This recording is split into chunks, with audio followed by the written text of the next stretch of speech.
From the National Press Club in Washington, D.C., this is Rewind. This week, a new report released by the Manufacturers Alliance for Productivity and Innovation says their sector suffers a negative impact with higher federal regulations. If you have higher regulatory costs, you have higher production costs. And if you have higher production costs, it makes American products overseas that you're trying to ship overseas less competitive.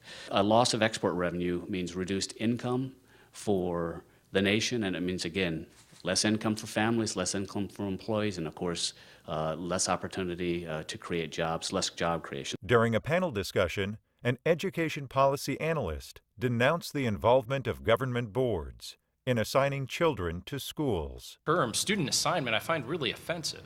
The notion that some government board or political board or whomever it is assigning your child to the place that they're supposed to learn.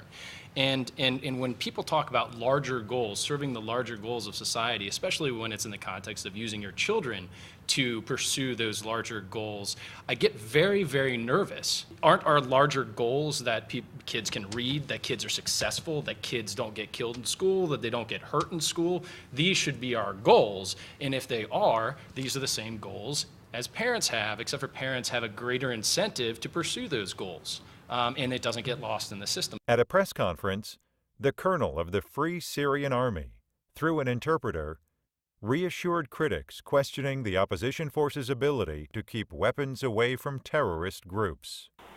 We provide all the guarantee that and documentation that these weapons will be used by military councils, and we even are willing to document the use against the Syrian Army airplanes. And we are ready to take our responsibility, our full responsibility towards the world.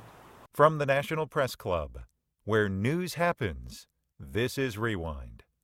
I'm Ken Gillio.